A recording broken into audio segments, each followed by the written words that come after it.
আজকে যা রান্না হবে সব কিছু রেডি করে নিলাম। এখানে হচ্ছে গিয়ে করলা আর পাট শাক এনেছে, আর আলু বের করে নিয়েছি, পেঁয়াজ বের করে নিয়েছি। আজকে হবে আলু করলার ভাজি আর ডাল দিয়ে পাট শাক রান্না হবে। হ্যালো গাইজ, আসসালামু আলাইকুম। Welcome back to my channel Titiksha lifestyle. আপনাদের সবাইকে স্বাগত জানিয়ে নতুন একটা ভিডিও স্টার্ট করছি। তো কেমন আছেন আপনারা সবাই? আশা করি সবাই ভালো আছেন, সুস্থ আছেন। আমি মোটামুটি সুস্থ আছি। আমার আজকে 2 দিন যাবৎ প্রচণ্ড মাথা ব্যথা। কালকে ওই রকম একটা ছিল না, কিন্তু আজকে প্রচুর মাথা ব্যথা। জাস্ট এই যে এই ঘাড়ের যেই রগটা থাকে, এই রগের প্রচণ্ড পরিমাণ টান লাগতেছে আর খুব যন্ত্রণা মাথায়, মানে ঘাড়ের সাথে সাথে মাথাটাও খুব যন্ত্রণা। তো আজকে সারাদিনে কোনো ভিডিও করিনি, শুধু আজানের বাবা যখন বাজার নিয়ে আসছে, মানে কি রান্না করব, কোনো মাছ মাংস খেতে ইচ্ছে করতেছিল না। তো আজানের বাবাকে শাক আনতে বলছিলাম, তো শাক নিয়ে আসছে। পাট শাক খেতে চাইছিলাম, তো উনি পাট শাক নিয়ে আসছে, আর হচ্ছে গিয়ে করলা নিয়ে আসছিল। তো আজকে রান্না করেছি আলু করলার ভাজি, আর হচ্ছে গিয়ে পাট শাক ডাল দিয়ে তরকারি রান্না করছি। খুব ভালো হয়েছে, কিন্তু খেতে পারিনি মাথা যন্ত্রণার কারণে অত একটা। তো আজকে সারাদিনে একদমই ভিডিও করিনি, মানে কোনো ভিডিওই করিনি আজকে সারাদিনে। শুধু ওই বাজারের ভিডিওটা করেছিলাম, এতটুকুই। তো এখন যাব হচ্ছে গিয়ে কফি বানাতে। একটু কফি খাবো গরম গরম, দেখি যদি ভালো লাগে। এই কারণে চিন্তা করলাম সারাদিন পরে এখন একটু ক্যামেরাটা অন করি। তো চলুন কফিটা বানাই, আপনাদেরকেও দেখাই, আমিও বানিয়ে তারপরে চলে যাব নিচে। তো আজকে কফিটা খাবো নিচে যেয়ে মার সাথে, মা একদম একা আছে। তো বানিয়ে নিয়ে চলে যাব নিচে। আজানের বাবাও নিচে আছে। আজানের বাবাকে জিজ্ঞেস করলাম নিচে কে কে আছে, তো বলল নিচে কেউ নাই। তারপর বললাম যে আপনি যান, আমি কফিটা বানাই নিয়ে আসি, 3জন একসাথে খাবো। তো চলুন কফিটা বানাই, দেখতে থাকুন। এইখানে নিয়ে নিছি আমি 2টা কফি আর একটা দুধ। এখানে কফির জন্য পানি বসালাম, আর এখানে আমার কফিটাও রেডি হয়ে গেছে। এখন চলে যাব নিচে। আর এই তো এখানে আজান দাঁড়িয়ে আছে, আর চলে যাচ্ছি গিয়ে নিচে। তো খাওয়ার সময় তো আর ভিডিও করতে পারবো না, যতটুকু পারলাম অতটুকুই শেয়ার করলাম। তো চলে যাই নিচে, তারপর হচ্ছে গিয়ে আবার পরে আসছি। আজকে কি কি রান্না করেছিলাম দুপুরবেলা তো কিছুই দেখাইনি, যেহেতু আমি ভিডিও করি নাই, কিভাবে দেখাবো। আজকে রান্না করেছিলাম হচ্ছে গিয়ে এই পাট শাক ডাল দিয়ে, আর এখানে হচ্ছে গিয়ে আলু করলার ভাজি করেছিলাম। এটা দুপুরেই উঠে গেছে, অনেক ভালো হয়েছে আলু করলার ভাজিটা। আর এটা হচ্ছে গিয়ে কালকের ডাল, আজকে আর ডাল রান্না করিনি, কালকের ডালটাই অনেকটা রয়ে গেছিল। আর এখানে হচ্ছে গিয়ে ভাত। তো আজান হচ্ছে গিয়ে এখানে ভাতের জন্য অপেক্ষা করতেছে, ওকে ভাত খাওয়াবো এখন। ওকে ভাত খাইয়ে তারপর হচ্ছে গিয়ে ঘুম পাড়িয়ে দিব। এভাবে বসে আছো কেন? একটু নড়ে চড়ে বসো। ছবি তুলতেছি নাকি ভিডিও করতেছি বলো? হাইটাই কিছু বলবা না? আজকে তো বক বক করা মানুষ চুপচাপ কেন বুঝতেছি না। আচ্ছা আসছি, ওকে খাওয়াই, তারপর হচ্ছে গিয়ে আসতেছি। দেখুন তো এই মামাটাকে কেউ চিনেন নাকি? কে আসছে আমাদের বাড়িতে? এই মামাটা আজকে সব কিছু লন্ডভন্ড করে দিল বাড়িতে এসে। কি কি করে শুধু দেখতে থাকুন। আমি আস্তে করে চুপচাপ ভিডিওটা করছি, তারপরও ভয় পাচ্ছে না যে ফ্ল্যাশ লাইট জ্বলতেছে, ক্যামেরা হচ্ছে, তারপরও ভয় পাচ্ছে না, এত চালু। এটার জন্য আজকে সব কিছু লন্ডভন্ড হয়ে গেছে আমার। দেখেন আবার কি সুন্দর করে তাকায় আছে আমার দিকে।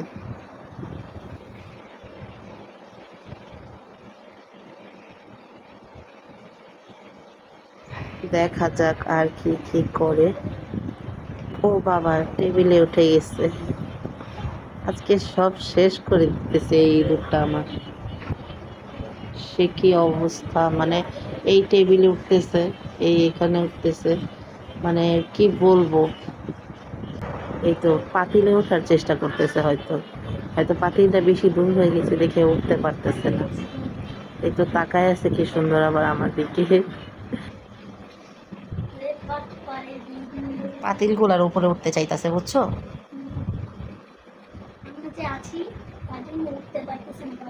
হুম। আর পাতিলটা একটু দূরে হয়ে গেছে ইঁদুরটার থেকে, বুঝছো? দেহ কত খারাপ।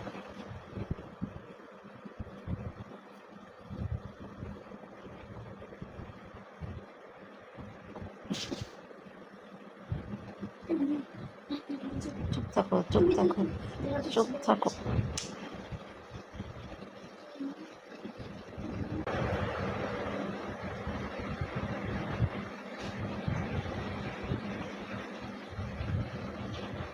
সাহস দেখছো, সাহস দেখছো, সাহসের তারিফ করতে হয় রে ভাই। দিয়েছে সব শেষ করে, এত রাতে যেতে হবে এখন রান্না করতে। জীবনও তো খাবে না আজানের বাবা এইসব খাবার, আমি তো খাবো না, সে কি খাবে? ভাই রে ভাই, কি পরিমাণ অসভ্য হইলে এই ইঁদুরটা এই কাজটা করছে। তো আমি তো আগে থেকে জানতাম যে এখানে ইঁদুর আছে, ঠিক আছে। তো আমি কি করছি, আজানকে যখন খাওয়াইছি তো ভাতের পাতিলগুলো আমি সেলফ থেকে এখানে নিয়ে আসছি, যে আমার মতলব এখানেই থাকুক। তো এখানে এই করছি, খাওয়া দাওয়ার পরে আজানের বাবা এখনও খায়নি, শুধু আজানকে খাওয়াইছি। আর এটা হচ্ছে কি আমি এখানেই রেখে দিছি, যে আজানের বাবা এখনই আসবে। ওইখান থেকে এসে কি কি করতেছিল ভাই, আমার তো মাথা নষ্ট, যে মানুষ থাকা অবস্থায়ও ইঁদুর আয়সা কিভাবে এরকমটা করে। এই যে আমি ও, যে ইঁদুর এখানে দেখার পর থেকে এটা আমি এখানে নামায় রাখছি। তো কি পরিমাণ সাহস হইলে এগুলো করতে পারে। ওই টেবিলের উপরে গেছে, টেবিল থেকে এটা এইটার মধ্যে লাফ দিচ্ছে, এটা থেকে এই চেয়ারে আসছে, চালের বালতিতে উঠতেছে, আবার এখানে যে হাঁড়ি পাতিলটা এখানে উঠতেছে, মানে কি বলবো। এই তো এখানে হচ্ছে গিয়ে আজান দাঁড়িয়ে আছে, ফাঁক কেটে রেখেছি যাতে ইঁদুরটা আসলেই আমি টান মেরে এটাকে ফেলে দেই। হ্যাঁ কারণ অনেক বাটপাড়ি, মানে আমরা যে এখানে বসা, আমি বিছানাতে শোয়া, আর এখানে হচ্ছে গিয়ে আজান বসা ফোন দেখতেছিল। এর আমাদের মাঝখানে এসেই এই ওর কাজগুলোও করতেছে। তো আসি দেখি ইঁদুর আসে কি না। তো আসতেছি আবার একদম কিছুক্ষণ পরে। আর ইঁদুরটা অনেক বাটপার, কি অনেক বাটপার ইঁদুর, অনেক বাটপার ইঁদুর? হ্যাঁ আচ্ছা একদম পুরো অনেক জায়গায় লাফালাফি করেছে। আচ্ছা ঠিক আছে। রাতের বাজে 3:30। এই হচ্ছে গিয়ে ঘরের অবস্থা, একটা ইঁদুরের জন্য এত কিছু সব শেষ। এই এই যা গোছগাছ করেছিলাম সব লন্ডভন্ড। এই এই চুলার এদিক থেকে ইঁদুরটা বাইরে যায়, আবার এদিক থেকে ভিতরে আসে। এই যে সব কিছু একদম অগোছালো করে ফেলছি, কিন্তু ইঁদুরের কোনো দেখা নাই। ইঁদুরটা এত পরিমাণে দুষ্ট যে একে চিবিতে গিয়ে লুকায়, এত পরিমাণে দুষ্ট। পাজি বিড়াল, ও পাজি ইঁদুর, পাজি ইঁদুর। কি অবস্থা। একটা ইঁদুরের একটা জিনিসের জন্য এত কিছু অবস্থা হয়েছে। আর এইখানে এই সোফাটা নড়েছিল, এখান থেকে ইঁদুরটা হেঁটেছিল ভিতরে, ওইটার জন্য মনে হয়।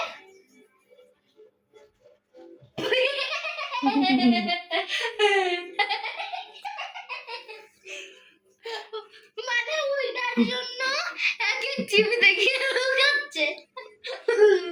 জাম্পিং বল, হ্যাঁ এত রাত্রে জাম্পিং বলটা বের করে দিছে। এই যে এখন না রাত্রের বাজে 3:30, ঘুম হারাম। আমার রান্না প্রায় হয়ে গেছে, এই খাবার তো আর খাওয়া যায় না, তাই রান্না করে এখন খাবো। তো আজকে ভিডিওটা এই পর্যন্তই রাখলাম।